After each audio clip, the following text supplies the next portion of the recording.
Hello civil engineers. Welcome to Civil Brains YouTube channel. तो आज के वीडियो में हम बात करेंगे कि आपको ना एक फिनेंशियल प्लानिंग किस तरह से करने। तो यूजुअली अभी मैं ऑलमोस्ट 6 साल से पढ़ा रहा हूँ, ऑनलाइन में लगभग 4 साल हो गया। तो when ever I speak with students I usually ask them one question, यार तुमने अभी 2-3 साल से काम कर, तुम्हारे पास कितना सेविंग्स है? तो most of the students what the answer is, sir अभी तक हमने कुछ सेविंग्स ही नहीं किया। जो भी मेरा पैसा है ना इधर उधर खर्च हो जाता है। So this is a kind of answer that I get to know. तो इसीलिए मैंने एक छोटा सा एक मास्टर प्लान बनाया हुआ जो मैं अपने लाइफ में अडॉप्ट करता हूँ। सो आई एक्सपेक्ट कि जितने भी मेरे यूट्यूब के स्टूडेंट्स हैं, जितने भी मेरे ऐप में स्टूडेंट्स हैं ना, आई वुड सजेस्ट आप इसको फॉलो करो, so that you are on the right path. Because ये सारी चीज हमें ना कॉलेज में पढ़ाया, ना स्कूल में पढ़ाया जाता है, ना हमें कॉलेज में पढ़ाया जाता है। और हमें बस पैसा कमाना पढ़ाया जाता है, पर कैसे को पैसे को कैसे सेविंग करना है उसके बारे में बहुत ही कम लोग आपको नॉलेज देंगे। So for example, school teach you how to work for money, but they don't teach you how to make money work for you. तो आज मैं एक छोटा सा प्लान दूंगा, आप इसको अपने लाइफ में अडॉप्ट करो। जितने भी स्टूडेंट्स हैं जो 22 साल 23 साल, जो भी फ्रेशर या जो बंदा काम कर रहा है, लेटे से 1 साल से आप काम कर रहे हो, तो प्लीज प्लीज प्लीज आप इसको अडॉप्ट करो अपने लाइफ में, and you will be on the right path, so that आज आगे जाके ना you not have much problem in your life. So मैं एक केस स्टडी ले रहा हूँ। यूजुअली सिविल इंजीनियरिंग में आपको पता है, ऑन एवरेज अगर आपका कैंपस प्लेसमेंट नहीं होता है तो नॉर्मली सारे most of the students will start their career with 18,000 20,000 per month, 25,000 per month का सैलरी से आप यूजुअली स्टार्ट कर सकते हो। तो taken one case study, let us say there is one student, okay, जिसका जो सैलरी है पर मंथ 18,000 का सैलरी है। ठीक है। अब इसमें मान लो उसका जो भी एक्सपेंसेस रहेगा, मान लो अगर वो रेंट में रह रहा है या मान लो पीजी में रह रहा है, उसका मोबाइल का खर्चा है, फिर उसका रिचार्ज का खर्चा है, ईएमआई का खर्चा है, जो भी चल रहा है, तो मैंने कहा लगभग 9,000 रुपये उसमें जाने वाला है। लेट अस कंसिडर, अब ये अपने अपने हिसाब से आप इसको चेंज कर सकते हो। नहीं सर मेरे को 25,000 का सैलरी है, तो आप यहाँ पे 25,000 के हिसाब से अपने एक्सपेंसेस को आप डाल दो। मैंने आपको एक रफ आइडिया दे रहा हूँ, ठीक है। फाइन। इसके बाद अब कुछ ऐसे स्टूडेंट्स हैं जिनके माँ बाप इनके सैलरी के ऊपर थोड़ा डिपेंडेंट है। मान लो आप पर मंथ एक 3,000 रुपये from your salary you are giving it to your parents. हो सकता है कुछ ग्रोसरी आइटम के लिए आप इसको दे रहे, दैट इज फाइन, उसको मैंने सेंडिंग होम के लिए 3,000 रुपये मैंने डाल दिया वहां पे।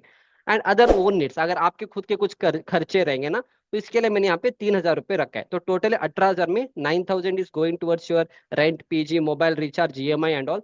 3,000 आप you are sending it to home, and 3,000 is for your personal need. तो टोटल 9 3 12, 12 3 15 हो गए। और भी आपके पास 3,000 रुपये बच रहा है, सो दैट हम इसको सेविंग्स में डालेंगे। अभी हमारा जो पूरा पॉइंट ऑफ डिस्कशन होगा that will be on the savings part. ठीक है। अब कुछ लोग बोलेंगे सर मैं 5,000 का सेविंग्स कर सकता हूँ। ठीक है, आप 5,000 करो। कुछ स्टूडेंट से नहीं सर आपने तो 18,000 बोल दिया, मेरे सैलरी तो 15,000 है। ठीक है, तो आप 15,000 के हिसाब से कुछ करो, पर मुझे यहाँ पे एक अमाउंट चाहिए। या तुम इसको 1,000 भी कर सकते हो ना, आई डोंट हैव प्रॉब्लम। सर नहीं सर मैं सिर्फ 500 रुपये बचा सकता हूँ। ठीक है, आप 500 बचाओ। नहीं सर मैं 4,000 बचा सकता हूँ। आप कुछ भी करो यार, मेरे को फाइनली यहाँ पे एक अमाउंट चाहिए जो आप बचा सकते हो। एंड ऑलवेज रिमेंबर, जो आपका सेविंग्स होता है ना, वो आपका खर्च होने के बाद जो बचता है वो सेविंग्स नहीं होता है। जैसे आपका सैलरी आएगा एक अमाउंट निकाल के रखो, और जो बच्चे को उसी से आपको खर्चा करना है। ठीक है। तो now for our case study, हम आई एम टेलिंग कि मेरा जो सेविंग्स है 3,000 रुपये का है।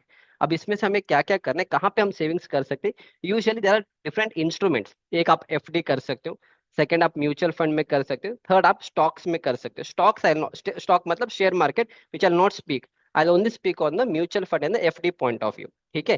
फाइन। अब हम क्या करेंगे, हम एक हर मंथ, जैसे आपका सेविंग्स कितना है, 3,000 रुपये का सेविंग्स है ना, आई राइट इट हियर।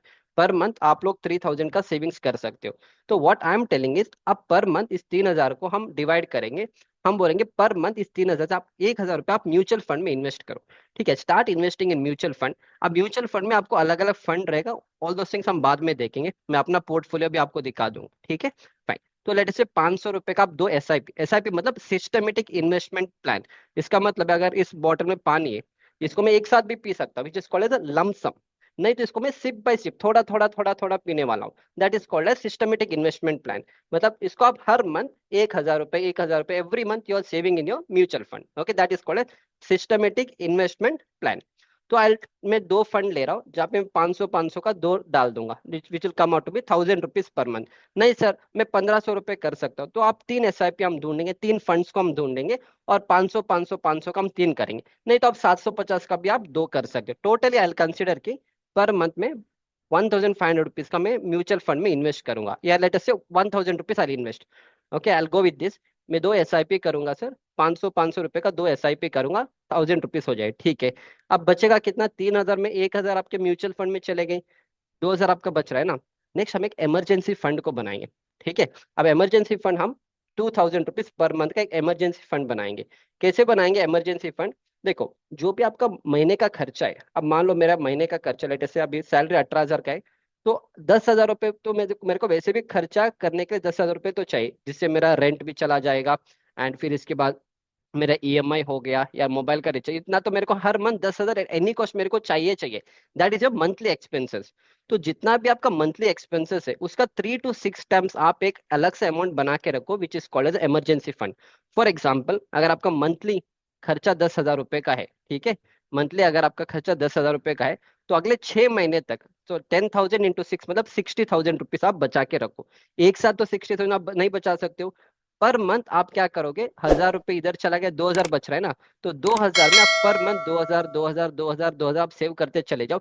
जब तक ये 60,000 नहीं बनेगा ना, इसको एक अलग से अकाउंट में डाल के रखो। और जब ये 60,000 बनेगा, इसको एक अलग से एफडी बना लेना, बैंक में जाके आप जमा करो FD. It will be a fix deposit. तो इसको क्यों बनाना है? इसको इसलिए बनाना है, फॉर एग्जाम्पल अभी तो आप जॉब कर रहे हो, कुछ साल के बाद मान लो आपने 1-2 साल आप जॉब कर रहे हो, ठीक है, कुछ ऐसा हो गया कि आपका प्रोजेक्ट स्टॉप हो गया और आपके मैनेजर ने बोल दिया, यार अक्षय, हमारा प्रोजेक्ट तो स्टॉप हो गया, तुम्हारी जॉब की जरूरत नहीं है, अब आपको निकाल दिया। जैसे निकाल दोगे, आपको तुरंत नेक्स्ट डे तो आपको अगला जॉब नहीं मिलेगा। आपको 1 महीना वेट करना पड़ेगा, 2 महीने वेट करना पड़ेगा। अब 2 महीने आपके खर्चे तो रुकेंगे नहीं ना, 10,000 तो पर मंथ आपको खर्चा चाहिए चाहिए। अब वो कहाँ से आएगा जब तक आप ये सेविंग्स नहीं करोगे? आपके पास खर्चा नहीं आपके पास वो पैसा नहीं रहने वाला है। तो दैट इज द रीजन ये इमरजेंसी फंड उस दिन में आपको काम आएगा, जब आपके पास, जब आपका पैसा, जब आपका काम से आपको निकाला जाता है। मान लो कुछ प्रॉब्लम आएगा, इमरजेंसी में कुछ पैसा चाहिए आपको, मान लो कोई हॉस्पिटलाइजेशन हो गया छोटे से, या कुछ भी पैसा आपको चाहिए, आप यहाँ से निकाल सकते हो। ठीक है। अब इसका एक और एडवांटेज क्या है ना, मेरे पास अभी कुछ कुछ दिन पहले एक स्टूडेंट ने कॉल किया था कि सर, मेरे को 4 साल का एक्सपीरियंस है, मैंने जॉब छोड़ दिया और मैंने खुद का एक कंसल्टेंसी स्टार्ट किया। वो 2-3 महीने से काम कर रहा था, 2-3 महीने से कंसल्टेंसी चला रहा था, पर उसको कोई प्रोजेक्ट नहीं मिला। तो मैंने उसको फर्स्ट क्वेश्चन पूछा, ठीक है, तुमने कंसल्टेंसी तो स्टार्ट किया, तुम्हारा अकाउंट में कितना पैसा है? तो पैसा कुछ नहीं सर, 30-40 हज़ार रुपये था और मैंने स्टार्ट किया। तो इस बंदे ने यहीं पे गलती की। जब भी आप कोई भी बिजनेस स्टार्ट करते हो कंस्ट्रक्शन इंडस्ट्री में, लेटर से कि आप काम करें, आपको एक छोटा सा कंसल्टेंसी ओपन करना है, तो फर्स्ट आप आइडेंटिफाई करो आपको पर मंथ कितना खर्चा चाहिए। जैसे हमारे केस में पर मंथ हमें 10,000 रुपये का खर्चा है, तो अगले 6 महीने तक जो पैसा चाहिए, 10 into 6 में 60,000 रुपये आप अलग से रखो। सो दैट जैसे आप अपने बिजनेस को स्टार्ट करोगे ना, आपको कोई प्रोजेक्ट नहीं मिलने वाला है। आपको 1 महीना नहीं मिलेगा, 2 महीना नहीं मिलेगा, 3 महीने नहीं मिलेगा, 4 महीने तक भी अगर प्रोजेक्ट नहीं मिलेगा, आपके पास इतना तो पैसा है, आप 4 महीने तक you can sustain your life. Right, समझ में आ रहा है ना? तो that is why this emergency fund will help. अब उसका क्या होगा, उसके पास पैसा भी नहीं था ज्यादा, फिर उसने कॉल किया कि सर अभी नहीं मिल रहा है, तो उसको कोई अलग जगह पे एक जॉब मिल रहा था जहाँ पे 50,000 देवर ऑफरिंग। तो मैंने कहा कि तुम उस जॉब को ज्वाइन करो 50,000 की, और वहां से आप थोड़ा थोड़ा अमाउंट सेव करते चले जाओ। सो दैट जब आपके पास 1 से 1.5 लाख रुपए का इमरजेंसी फंड बनेगा ना, उस दिन आप अपने जॉब छोड़ के और फिर से आप कंसल्टेंसी स्टार्ट करो। तुम डायरेक्टली जॉब छोड़ के आके अगर तुम कंसल्टेंसी स्टार्ट करोगे, फर्स्ट ऑफ ऑल तुम्हें कोई मतलब प्रोजेक्ट देगा भी नहीं। अगर देगा वो पता नहीं कब मिलेगा, 1 महीने के बाद, 2 महीने के बाद, 3 4 5 महीने के बाद। अगर तुम्हारे पास पैसा ही नहीं है, तो फिर आगे how you are going to live your life? So that is why this emergency fund is also going to help you to start your business also. ठीक है, maybe a small consultancy. समझ में आ रहा है? इसके बाद next आपको क्या करना है, जैसे जैसे आपका सैलरी बढ़ेगा, अब 18,000 मैंने अभी बताया, मान लो 1 साल के बाद फ्रॉम 18 आपको एक 20 या 25 हज़ार की नौकरी मिली, तो आप क्या करना, आपका खर्चा थोड़ा बढ़ सकता है। जो आप अभी सेविंग्स कर रहे थे 3,000, उसको आप 6,000 कर देना। और जो आप म्यूचुअल फंड में जो आप 1,000 रुपए का 2 SIP कर रहे थे, आप इसको 3,000 कर देना, तो 1,500 का या 2-2 हज़ार का 2 SIP करो। So you increase it over next year, एक ही साथ सब कुछ मत करना। ठीक है। इसके बाद नेक्स्ट एक और चीज जो आपको करना है, वो एक आपको एक हेल्थ इंश्योरेंस लेना है। फर्स्ट हेल्थ इंश्योरेंस लेना है। टर्म इंश्योरेंस तभी ले लो जब आपका शादी हुआ है, अदरवाइज जब आप 22 साल 23 साल के होते तो term insurance is not required as such. ठीक है। पर हेल्थ इंश्योरेंस आपको लेना है।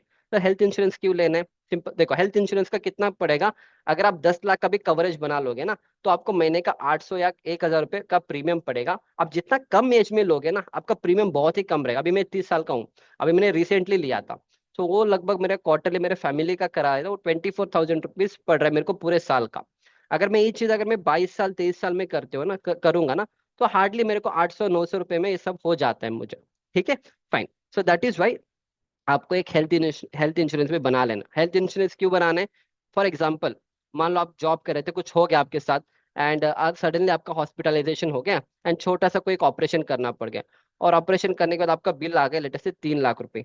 अब 3 लाख रुपए तो किसी के पास नहीं रहेगा, और आपके पास इतना इमरजेंसी फंड भी नहीं है कि आपने 3 लाख रुपए तो है ही नहीं आपके इमरजेंसी फंड में। अब इस 3 लाख के लिए आप क्या करोगे, या आप किसी से आप बोरो करोगे। अगर कोई देने के लिए रेडी नहीं है तो आप एक पर्सनल लोन भी ले सकते हो, कुछ भी ले सकते हो। अब पर्सनल लोन लोगे, फिर उसको जो इंटरेस्ट आएगा 12 13 14% का इंटरेस्ट आएगा, फिर उसको भरने में आपका पूरा सैलरी उसमें चला जाएगा। इससे अच्छा अगर आप एक इंश्योरेंस लोगे 10 लाख का, ठीक है, एंड मान लो कुछ भी हो जाएगा आपके साथ, तो ये इंश्योरेंस कंपनी वाले will take care of your 3 lakh rupees, और आपको सिर्फ 1,000 रुपये पर मंथ ही आपको तो पेमेंट करना है ना। राइट, समझ में आ रहा है? दैट इज आपको एक हेल्थ इंश्योरेंस आप जितना जल्दी ले सकते हो ना आप ले लो, पर again when you are planning your life सब कुछ एक साथ मत करो। फर्स्ट आप क्या कर सकते हो, आप क्या कर सकते हो, ये तो इसको तो करना ही करना है, म्यूचुअल फंड को तो आपको करना ही करना है, ठीक है। अगर ये इमरजेंसी फंड इंस्टेड ऑफ 2,000, आप क्या कर सकते हैं, इसको 1,000 का ही करो, नो प्रॉब्लम। 1,000 आप इमरजेंसी फंड करो, एंड 1,000 रुपये आप इंश्योरेंस में डाल देना, सो दैट कल अगर कुछ भी हो जाएगा आपके पास इंश्योरेंस रहेगा, सो दैट आपके जो इमरजेंसी फंड है ना दिस इज इंटैक्ट, इससे आपको कोई पैसा निकालने की जरूरत नहीं है। फॉर एग्जाम्पल लेटस से आपने इंश्योरेंस नहीं किया, लेटस से, और आपके पास एक 60,000 रुपीज का एक इमरजेंसी फंड है, और आपका हॉस्पिटलाइजेशन हो गया, छोटा सा कुछ हो गया, और वो बिल आ गया लेटस से 30,000 रुपये। अब तुम क्या करोगे, वो 30,000 रुपये आप यहाँ से निकालोगे। अगर इंस्टेड ऑफ यहाँ से निकालने से अच्छा, अगर आपने एक हेल्थ इंश्योरेंस बनाया होगा जो आपको सिर्फ 800 या 1,000 रुपये, 600 का भी मिल जाता है, 10 लाख का भी, नो प्रॉब्लम, तो क्या होगा, ये पैसा आपका इंटैक्ट रहेगा, बस इंश्योरेंस वाले will take care of this. हाँ, अगेन वन थिंग, जब आपको इंश्योरेंस लेना है तो आप देख के ले लो, no problem, I will guide you in case if somebody is interested to learn और somebody is interested to do all this things. मेरा नंबर रहेगा, यू कॉन्टैक्ट मी। मैंने बहुत सारे स्टूडेंट्स को गाइड किया है, मैं आपको 2 3 स्टूडेंट्स का स्क्रीनशॉट भी दिखा दूंगा। ये मेरा एक स्टूडेंट है, अभी पुणे में जॉब कर रहा है, ही इज गेटिंग अराउंड 18,000 का सैलरी, ठीक है, पर मंथ। अभी मैंने उसको वो सिर्फ 1,000 रुपये सेविंग कर पाएगा पर मंथ का, तो मैंने उसको 1,000 ही कैन डू, तो उसको मैंने 2 फंड्स बोला है म्यूचुअल फंड में, या तो ऑलरेडी स्टार्टेड दैट, उसका एज अभी 22 साल का है। अब मैंने ये सारी चीज 30 साल के एज में स्टार्ट किया था, आई एम 31 नाउ। अब जब बंदा 22 साल के एज में स्टार्ट करेगा ना, डेफिनेटली जब ये बंदा 30 35 का बन जाएगा ना, he'll have a good life, he'll have a good amount with him, so that he doesn't have to worry in his life. In the same way मेरा एक और स्टूडेंट भी है, ही इज अर्निंग गुड। ये बंदा लगभग 11,000 का SIP करेगा, एंड ये सारे इसके फंड्स है। Okay, he has already started all this things, he is going to invest 11,000 rupees per month in the mutual fund. तो अगेन देखो, आप ना, आपको स्टार्टिंग में इतने बड़े अमाउंट, आप 1,000 से भी स्टार्ट, अगर आप 500 से भी स्टार्ट करो, I don't have problem, but you have to start. अब मैं आपको मेरे एक पोर्टफोलियो दिखा दूंगा so that you get an idea. Okay, I will show you my portfolio. So this is my portfolio, जहाँ पे मैंने ऑलरेडी 2.62 लाख रुपीज मैंने इन्वेस्टमेंट किया म्यूचुअल फंड्स में।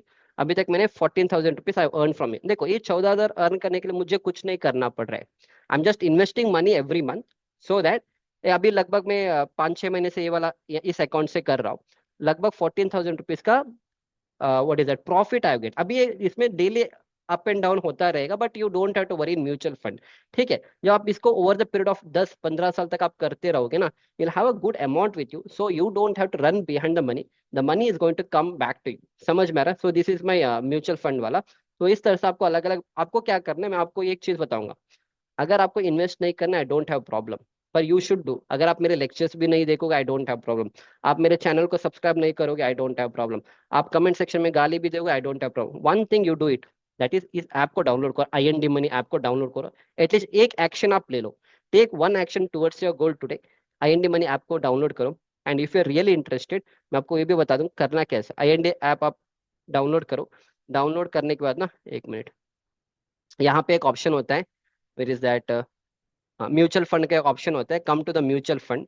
एंड म्यूचुअल फंड में आपके अलग अलग फंड्स होते हैं, ठीक है। जिसको भी करना है आप मैसेज करो, मैं खुद आपको बोलूंगा किस में इन्वेस्ट करना है बेस्ड ऑन योर रिक्वायरमेंट। तो इसमें यहाँ पे अलग अलग फंड्स होते हैं। For example I go with one fund just to show you. आप एक छोटा सा कोई एक फ्लेक्सी की आपको कोई एक फंड्स लूंगा, and let me search one. For example I go with this, ठीक है। इसके ऊपर मैंने क्लिक किया, यहाँ पे एक ऑप्शन होता है लमसम एंड SIP, तो आप SIP के ऊपर क्लिक करो। एंड SIP में आपको ना, लेट से आपके पास सिर्फ 500 रुपये आप इन्वेस्ट कर सकते हो, नो प्रॉब्लम, कम ईयर स्टार्ट SIP, और अमाउंट आप यहाँ पे 500 डाल दो। ओके, 500 मिल दो, 500, हम खत्म।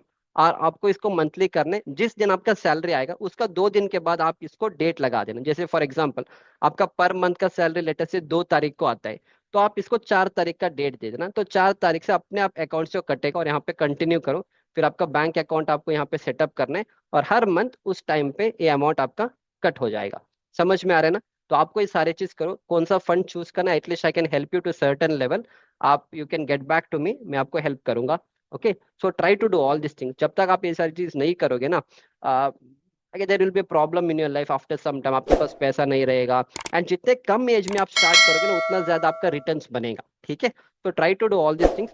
एंड अगर आपको ये लेक्चर अच्छा लगा है, आप कमेंट सेक्शन में कमेंट की सर एक और लेक्चर लगाओ, उसमें मैं आपको पूरा एक मास्टर प्लान बना के समझा दूंगा, because usually I don't do such kind of videos. Okay, अगर आप मेरे फर्स्ट में ऐसा वीडियो बना रहे हो, यूजुअली मेरा टॉपिक सारे सिविल के रिलेटेड ही होता है। पर व्हाट आई फेल्ट इज, जो मिस्टेक मैंने अपने लाइफ में बहुत लेट किया है, okay, I don't want you people also to do, क्योंकि मेरे जितने भी व्यूअर्स हैं सारे 22 साल, 23, 24, 25, 26, 27 के एज में हो आप लोग। अगर आप इस एज में ये सारी चीज स्टार्ट करोगे ना, आपको फर्स्ट ऑफ ऑल ये चीज कोई एक्सप्लेन करता ही नहीं, फर्स्ट चीज। तो आप इसको आज से स्टार्ट करो। एटलीस्ट आपको इन्वेस्ट नहीं करना, अगर आप फ्रेशर भी हो, आपके पास अगर सैलरी भी नहीं आ रहा है, no problem, at least app download करके रखो, so that you are taking one step today. And जब आपका सैलरी आएगा, फर्स्ट काम आप पे करो, जब आपका सैलरी आएगा ना, उसके नेक्स्ट दिन आप फर्स्ट इन्वेस्टमेंट से स्टार्ट करो, so that it's going to help you a lot, help you a lot and help you a lot. ठीक है, और मैं आपको एक एक चीज आपको मैं रिकमेंड करूंगा। आप अगर यूट्यूब में जाओगे ना, एक वीडियो मैं आपको सजेस्ट करूंगा, everybody watch it, it's a good video. Give me 1 minute. या देखो, आप YouTube में जाके ना वन नीडेड मूवी डाल दो, यहाँ पे एक ये वाला वीडियो आएगा, वन नीडेड। ओके, ये लगभग 13 मिनट का एक अच्छा वीडियो है, जहाँ पे ये चीज एक्सप्लेन करता है कि आपको कैसे पैसे कैसे बचाने। And it's very good. ठीक है, आप इसको देखो। इन द सेम वे, अगर आपको कोई इंश्योरेंस सब लेना है, I usually I would recommend ये पॉलिसी बाजार, मैंने वहां से करवा लिया। मैं आपको एक एग्जांपल दूंगा। मान लो अगर आपको 5 लाख का कवरेज करना है हेल्थ इंश्योरेंस, तो आपको मंथली 405 रुपये लगता है। पर आपको अच्छे कंपनी से करना है, that I will guide you. अगर आप कोई भी इंटरेस्ट है, कोई भी मेरा स्टूडेंट्स है जिसको कराना है ये सारे चीज, आई हेल्प यू, वहां से करा लेंगे। आई हेल्प यू इन डूइंग। अगर आपको देखो 5 लाख का भी करना है, तो मंथली 500 रुपये, देखो मंथली 237 का पड़ रहा है। इट्स ओके, पर अच्छे कंपनी का करनी, इसमें सारे का आपको क्लेम सेटलमेंट रेशियो ये सब आपको देखना पड़ता है, which I help you in doing all this things. पर ये सारी चीज आप करो। ओके, हेल्थ इंश्योरेंस अगर आप जितना जल्दी करोगे इट्स बेटर, पर आप स्टार्ट करो। इमरजेंसी फंड बना लेना, एंड आप म्यूचुअल फंड्स में इन्वेस्ट करना स्टार्ट करो। जितना कम एज में आप स्टार्ट करोगे ना, ये सारी चीज आपका कंपाउंडिंग भी उतना ही जल्दी होने के लिए स्टार्ट होगा। जब आप 35 के एज हो जाते हो, अगर आप 22 साल या 23 साल के एज में स्टार्ट करते हो, by the time you are 35 ना, 35 के बाद ना आपका जो इन्वेस्ट किया हुआ पैसा है ना, वो खुद वहां पे डबल होता चला जाएगा। And you will have a good life in future. अभी देखो, मेरे पास बहुत सारे स्टूडेंट्स हैं। अभी एक स्टूडेंट आया था लास्ट एक 1 मंथ बिफोर, वो PWD engineer, his age is almost 40 years. उसने कभी कुछ इन्वेस्टमेंट किया ही नहीं ज्यादातर। और उसने देखो ये जो एक इसमें एक और आता है टर्म इंश्योरेंस। अब टर्म इंश्योरेंस में बहुत लोग आपको क्या बोलते हैं कि आप साल का 1-1 लाख, LIC वाला पूरा फालतू का होता है, उसमें आपको कुछ होता नहीं। इसमें सिर्फ LIC एजेंट और कंपनी वाले इसमें पैसा बना रहे, हम लोगों को उसमें कुछ मिलता नहीं। ये लोग क्या बोलेंगे, आप एक साल साल का 1-1 लाख रुपए का पेमेंट करो, और 15 साल के बाद आपको इतना अमाउंट मिलेगा। पर अगर आप इसका पूरा रेट ऑफ इंटरेस्ट देखोगे ना, इसमें रिटर्न्स देखोगे ना, तो इसका सिर्फ 5% का ही रिटर्न मिलेगा, जो FD से भी कम होता है। तो इस तरह से प्लान से आपको बचना है। Never ever invest in such plan. मेरे एक जो स्टूडेंट है जिसका एज 40 है, इसने ना LIC का 2-3 पॉलिसी लेके रखा है, वो किसी काम का नहीं है, वो सब वेस्ट है। तो आप लोग ये सारी चीज मत करो, आपको बस दो ही चीज करना है। अगर आपको एक चीज समझना है कि टर्म इंश्योरेंस क्या है, आप कमेंट सेक्शन में लगा दो कि सर आप उसके ऊपर भी एक वीडियो बनाओ। तो नेक्स्ट एक और सिंगल वीडियो बनाऊंगा, जो 40-50 मिनट का रहेगा, पूरा उसमें मास्टर प्लान दूंगा। अगर वो ये वीडियो काफी है, जहाँ पे आपको किस तरह से फंड्स को चुनना है, और आपको कौन कौन से इंश्योरेंस बनाना है, कौन सा नहीं बनाना है, and all I explain you on that. ठीक है, पर प्लीज प्लीज प्लीज प्लीज, अगर आप मेरे चैनल को सब्सक्राइब भी नहीं करोगे, I don't have problem. At least app को डाउनलोड करो। अगर आप पैसा कमा रहे हो, if you are someone who is working, start कर देना, आज से स्टार्ट करो, थोड़ा इमरजेंसी फंड बना लेना। अगर कोई बंदा है जो काम नहीं किया है, काम नहीं कर रहे हैं, जब आपको काम मिलेगा, when you get your first salary, first thing जो आपको करना है, यहाँ से आपको स्टार्ट करना है। अगर किसी को प्रॉब्लम है कि सर कौन सा म्यूचुअल फंड सेलेक्ट करना है, क्या करना है, my number will be there, 80951281, call मत करना, अभी बता रहा हूँ। और बहुत सारे स्टूडेंट्स रात के 11 बजे, 12 बजे, सुबह 5-6 बजे कॉल करते हैं। आपको मैं डायरेक्टली गाली दे दूंगा, कॉल मत करना। 11:30 के बाद कॉल करो, और कॉल करने से पहले मेरे को व्हाट्सएप फर्स्ट मैसेज करो कि sir I want to speak to you, उसके बाद ही मैं कॉल पे आने वाला हूँ। Directly don't ever call me, अभी बता रहा हूँ। और वो भी कि 11:30 से 5 बजे के अंदर मुझे कॉल करना है, after that I won't be available. And call करने से पहले फर्स्ट आप मैसेज करो, I reply and then I come on the call. ठीक है, yeah. So I hope you have enjoyed my lecture. And next lecture any will go back to the civil engineering only, don't worry. ठीक है, बस आई I felt कि इस video को बनाना है, क्योंकि अगेन सेम थिंग, जो मिस्टेक मैंने किया था, I don't want my students to do the same mistake. तो जितना जल्दी होगा try to do all this things, इसको डिले मत करो। जितना आप डिले करोगे ना, उतना आपका कंपाउंडिंग का इफेक्ट कम होगा। सो बेटर जितना कम एज में है। एंड ये सारे स्टूडेंट्स, और भी बहुत सारे स्टूडेंट्स हैं, मेरे को सिर्फ 2 ही लोगों का स्क्रीनशॉट मिला था। वैसे मेरे पास 10-15 स्टूडेंट्स, अभी रिसेंटली मैंने स्टूडेंट्स को, बहुत स्टूडेंट्स को रेकमेंड भी किया है। उनका मैसेज नहीं है, रोज 50-60 मैसेज आते हैं, I can not track everything. तो 2 मिलाता मैंने किया है। So you also try everything so that you are on a better track. ठीक है, so I will see you back in the next lecture. Thank you.